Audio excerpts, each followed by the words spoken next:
ಇವತ್ತು ಈ ಕರಪತ್ರವನ್ನು ಹೊರತಂದಿದ್ದು ಏನಂತಂತಂದರೆ ಕೊಡುಗೆ ಇದು ಕೊಡುಗಡಪ್ಪ ಕೊಡುಗಡೆ ಎಲ್ಲ ಕೊಡು ಎಲ್ಲರೂ ನಾನು ಬಂದವರು ಕೊಟ್ಟು ಸರ್ ನಮಸ್ಕಾರ.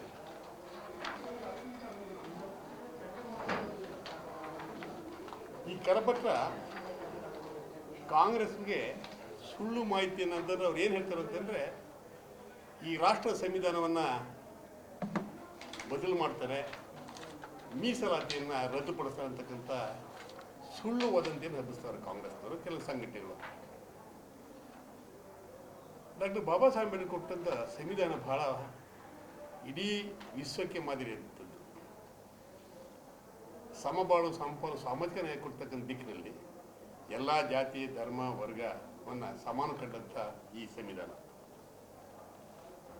ಈ ಸಂವಿಧಾನವನ್ನು ಪಾವತಿಯನ್ನು ಕಾಪಾಡಿಕೊಂಡು ಬಂದಿರತಕ್ಕಂಥ ಭಾರತೀಯ ಜನತಾ ಪಾರ್ಟಿ ಪ್ರಥಮ. ಈ ಸಂವಿಧಾನವನ್ನು ಅಪರಾಧಗೊಳಿಸಿರ್ತಕ್ಕಂಥದ್ದು ಮೊದಲು ಕಾಂಗ್ರೆಸ್ನಲ್ಲಿ. ಸ್ವಾತಂತ್ರ್ಯ ಬಂದು 76 ವರ್ಷಗಳಾಗಿದೆ. 54 ವರ್ಷ ಕಾಂಗ್ರೆಸ್ಸೇ ದೇಶವನ್ನು ಆಳಿದ್ದಾರೆ, ನಾವು ಆಳಿಸ್ಕೊಂಡಿದ್ದೀವಿ. ಅವರು ಕೊಟ್ಟಂಥ ಕೊಡುಗೆ ಏನಂತಂತಂದರೆ ಮೊದಲು ಗರೀಬಿ ಹಠಾವ್ ಅಂತಂತಂದರು ಕಾಂಗ್ರೆಸ್ನವರು 1976ರಲ್ಲಿ. ಆದರೆ ಗರೀಬಿ ಹಠಾವ್ ಯಾರ್ದಾಯ್ತಪ್ಪ ಅಂತಂದರೆ ಕಾಂಗ್ರೆಸ್ನ ಪರಿವಾರದಾಯಿತು, ನೆಹರು ಮಂತ್ರವರ ಗರೀಬಿ ಹಠವಾಯಿತು. ಪಂಚಾಯತಿಂದ ಪಾರ್ಲಿಮೆಂಟ್ಗೆ ಗೆದ್ದಂಥ ಚುನಾವಣೆ ಪ್ರತಿನಿಧಿ ಕಾಂಗ್ರೆಸ್ನವರ ಪ್ರತಿನಿಧಿಗಳ ಗರೀಬಿ ಹಠವಾಯ್ತಿನ ದಲಿತರ ಗರೀಬಿ ಹಠ ಆಗಲಿಲ್ಲ. ದಲಿತರ ಮೂಗಿಗೆ ತುಪ್ಪ ಸಾರ್ತಕ್ಕಂಥ ಒಂದು ವ್ಯವಸ್ಥೆ ಇದಾಗಿತ್ತು ಕಾಂಗ್ರೆಸ್ನ ವ್ಯವಸ್ಥೆ. ಸನ್ಮಾನ್ಯ ಬಂಧುಗಳೇ, ನಾವೇನು ಹೇಳ್ತೀವಿ ಅಂತಂದರೆ ಇವತ್ತು ಅವರಿಗೆ ಆ ಕಳಕಳಿ ಇಲ್ಲ. ಅವರಿಗೆ ಬಾಬಾ ಸಾಹೇಬ್ ಅಂಬೇಡ್ಕರ್ ಬಗ್ಗೆ ಮಾತಾಡ್ತಕ್ಕಂಥ ನೈತಿಕತೆ ಕಾಂಗ್ರೆಸ್ನವ್ರಿಗಿಲ್ಲ. ಕಾಂಗ್ರೆಸ್ನವರು ಮತ್ತು ಕಮ್ಯುನಿಸ್ಟ್ನವರು ಇಬ್ಬರು ಸಹ ಜೊತೆಗೂಡಿ ಬಾಬಾ ಸಾಹೇಬ್ ಅಂಬೇಡ್ಕರ್ ಅವ್ರನ್ನ ಮಾನಸಿಕವಾಗಿ ಹಿಂಸೆ ಕೊಟ್ಟಂಥವ್ರು. ಮೊದಲನೇ ಚುನಾವಣೆ ಸ್ವಾತಂತ್ರ್ಯ ನಂತರ ಸಾರ್ವತ್ರಿಕ ಚುನಾವಣೆ 1952 ನಡೀತದೆ. ಆ ನಡೆದಂಥ ಸಂದರ್ಭದಲ್ಲಿ ಬಾಬಾ ಸಾಹೇಬ್ ಅಂಬೇಡ್ಕರ್ ಅವರು ಬಾಂಬೆ ನಾರ್ತ್ ಸೆಂಟ್ರಲಲ್ಲಿ ನಿಲ್ತಾರೆ, ಕಂಟೆಸ್ಟ್ ಮಾಡ್ತಾರೆ. ಬಹುಶಃ ಕಾಂಗ್ರೆಸ್ನವ್ರಿಗೆ ಏನಾದ್ರು ಗೌರವ ಇದ್ದರೆ ಅವ್ರನ್ನ ಅವಿರೋಧವಾಗಿ ಆಯ್ಕೆ ಮಾಡ್ತಕ್ಕಂಥದ್ದನ್ನು ಅವರು ಮಾಡಬೇಕಾಗಿತ್ತು. ಆದರೆ ಅವ್ರ ವಿರುದ್ಧ NS ಕಿದ್ರವಲ್ಕರ್ ಅಂತಕ್ಕಂಥವ್ರನ್ನ ಅಭ್ಯರ್ಥಿಯಾಗಿ ಕಾಂಗ್ರೆಸ್ ಹಾಕ್ತಾರೆ. ಹಾಕಿ ಆದಮೇಲೆ ನೆಹರು ಮತ್ತು ಕಮ್ಯುನಿಸ್ಟ್ ಪಾರ್ಟಿಗಳು ಕೆಲವು ಮುಖಂಡಗಳು, ಕಾಂಗ್ರೆಸ್ ಮುಖಂಡಗಳು ಅಂಬೇಡ್ಕರ್ ಅವರ ಚುನಾವಣೆ ಪ್ರಚಾರದಲ್ಲಿ ಆ ಸಂದರ್ಭದಲ್ಲಿ ಇಲ್ಲ ಸಲ್ಲದ ಆರೋಪಗಳನ್ನ ಹೇಳ್ತಾರೆ. ಇದನ್ನು ಮನಗಂಡಂತ ಅವರು ಚುನಾವಣೆ ಆಗ್ತದೆ ಟಿಕೆಟ್ದೇನೆ. ಆರು ಸಮೇತ ಆ ಚುನಾವಣೆ ಫಲಿತಾಂಶ ಬಂದಾಗ ಸುಮಾರು 14,473 ಅಂತರದಲ್ಲಿ ಓಟ್ನ ಅಂತರದಲ್ಲಿ ಯಾರು ಬಾಬಾ ಸಾಹೇಬ್ ಅಂಬೇಡ್ಕರ್ ಅವ್ರನ್ನ ಸೋಲಿಸ್ತಾರೆ ಕಾಂಗ್ರೆಸ್. ಇದಾದ ನಂತರ ವಿದರ್ಭ ಜಿಲ್ಲೆ ಭಂಡಾರ ಲೋಕಸಭಾ ಚುನಾವಣೆಯಲ್ಲಿ ಮತ್ತೊಂದು ಸಾರಿ ಉಪಚುನಾವಣೆ ನಡೆಯುತ್ತೆ 1954ರಲ್ಲಿ. ಆದರೂ ಸಮೇತ ಇವರು ಬೋರ್ಕರ್ ಅಂತಕ್ಕಂಥವ್ರನ್ನ ಕಾಂಗ್ರೆಸ್ ಅಭ್ಯರ್ಥಿಯಾಗಿ ಮತ್ತು ಕಾಂಗ್ರೆಸ್ ಮತ್ತು ಕಮ್ಯುನಿಸ್ಟರು ಸೇರಿ ಅಭ್ಯರ್ಥಿನ ಹಾಕ್ತಾರೆ.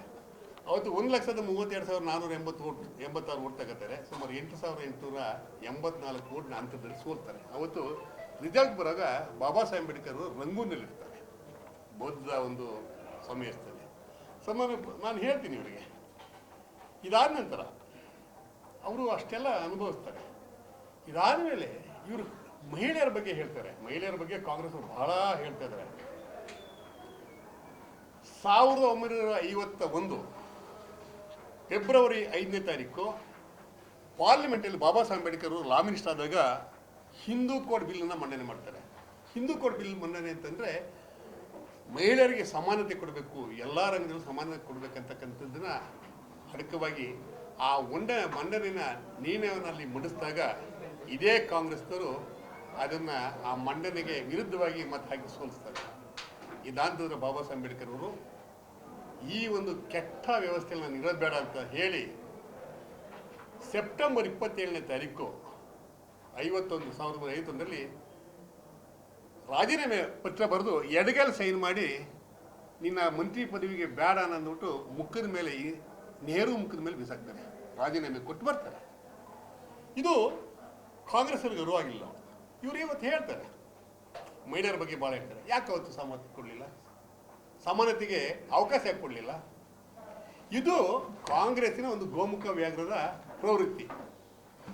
ಸ್ವಾಮಿ, ಒಂದು ನಾನು ಹೇಳ್ತೀನಿ, ಎಲ್ಲರೂ ಸಮೇತ ಇವ ಸತ್ತಾಗ ಅವರು 1951 ಡಿಸೆಂಬರ್ 6ನೇ ತಾರೀಕು ಪಾಪ ಅವರು ಪರಿನಿರ್ವಾಣ ಸಾವುತ್ತಾರೆ. ಆ ಸತ್ತಂಥ ಸಮಯದಲ್ಲಿ ಸಭಾ ಸಂಸ್ಕಾರ ಮಾಡೋಕ್ಕೆ ಡೆಲ್ಲಿಲಿ 6 ಅಡಿ ಜಾಗ ಕೊಡಲಿಲ್ಲ ಕಾಂಗ್ರೆಸ್ ಸರ್ಕಾರ. ಇವತ್ತು ನೀರು ಮಂತಂದವರು ಸತ್ತಾಗ ಇಂದಿರಾ ಗಾಂಧಿ ಮತ್ತು ನೆಹರು, ರಾಜೀವ್ ಗಾಂಧಿ, ಸಂಜಯ್ ಗಾಂಧಿ ಸತ್ತಾಗ 100 ಎಕರೆ ಭೂಮಿನ ಇವತ್ತು ಅವರ ಸಮಾಧಿಗೋಸ್ಕರ ಮುಡಿಪಾಗಿರ್ತಕ್ಕಂಥ ಕಾಂಗ್ರೆಸ್. ಎಲ್ಲಕ್ಕಿಂತ ಮಿಗಿಲಾಗಿ ಇವರ ಪರಿವಾರಕ್ಕೆ ನಾವು ಏನಿವತ್ತು ಭಾರತ ರತ್ನ ಕೊಟ್ಕೊಂಡು ಬಂದರು. ಯಾರೋ ಕೊಟ್ಟರು, ಇಂದಿರಾ ಗಾಂಧಿ ಕೊಟ್ಟರು, ನೆಹರು ಕೊಟ್ಟರು, ರಾಜೀವ್ ಗಾಂಧಿ ಕೊಟ್ಟರು. ಕಾಂಗ್ರೆಸ್ನವ್ರಿಗೆ ಇಷ್ಟೆಲ್ಲ ಪ್ರಾಮಾಣಿಕ ಪ್ರಯತ್ನ ಮಾಡಿದಂಥ ಬಾಬಾ ಸಾಹೇಬ್ ಅಂಬೇಡ್ಕರ್ ಅವರು, ಸಂವಿಧಾನವನ್ನು ಕೊಟ್ಟಂಥವ್ರು, ತಮ್ಮ ಸರ್ವಸ್ವವನ್ನು ತ್ಯಾಗ ಮಾಡಿದಂಥವ್ರಿಗೆ ಯಾಕೆ ಇವರು ಭಾರತ ರತ್ನ ಕೊಡಲಿಲ್ಲ ಕಾಂಗ್ರೆಸ್ನವರು? ಇದು ಕಾಂಗ್ರೆಸ್ ಅರಿವಾಗುತ್ತದೆ, ದಲಿತರ ಅರಿವಾಗುತ್ತದೆ.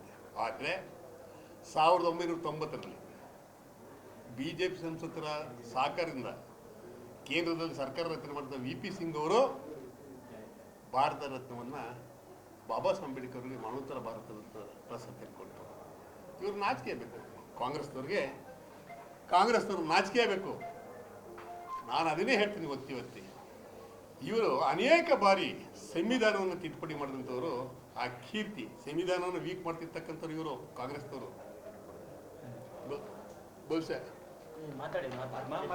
ಬಹುಶಃ ಇದು ಯಾರಿಗೂ ಅರಿವಾಗಿಲ್ಲ ಅಂತ ತಿಳ್ಕೊಂಡ್ರೆ, ಆದರೆ ಪ್ರತಿಯೊಬ್ಬ ದಲಿತ ಸಮೇತ ಅರಿವಾಗಿದೆ.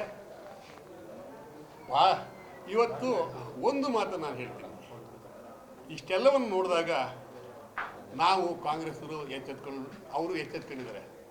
ನಮ್ಮ ಮೇಲೆ ನಿರಂತರವಾಗಿ ದಬ್ಬಾಳಿಕೆ ಮಾಡ್ತಾರೆ. ದಲಿತರು ಭಾಳ ಮೂರ್ಖರು ಅಂತ ತಿಳ್ಕೊಂಡಾರೆ. ನಾನೊಂದು ಹೇಳ್ತೀನಿ, ಇವತ್ತು ದಲಿತ ಬಂಧುಗಳು ಎಚ್ಚೆತ್ಕೊಂಡಾರೆ. ಬಹುಶಃ ಈ ರಾಷ್ಟ್ರ ಸ್ವಾತಂತ್ರ್ಯ ಬಂದು 76 ವರ್ಷಗಳಾಗಿದ್ದ ಸಮೇತ ಕಚೇರಿಯಲ್ಲಿ ಪರಿಶಿಷ್ಟ ಜಾತಿ ಮೋರ್ಚಾದ ವತಿಯಿಂದ ಒಂದು ಪತ್ರಿಕಾಗೋಷ್ಠಿಯನ್ನು ಏರ್ಪಡಿಸಲಾಗಿದೆ. ಅದನ್ನು ಪತ್ರಿಕಾಗೋಷ್ಠಿಗೆ ಹಿರಿಯರು, ಮಾರ್ಗದರ್ಶಕರು ಹಾಗೂ BJPಯ ಪ್ರಮುಖ ಮುಖಂಡರಾದಂಥ ನಾಗರಾಜು ಮಲ್ಲಾಡಿ ಅವರು ಇದ್ದಾರೆ. ಅವರಿಗೆ ಸ್ವಾಗತ ಬಯಸ್ತಾ ಇದ್ದೀನಿ.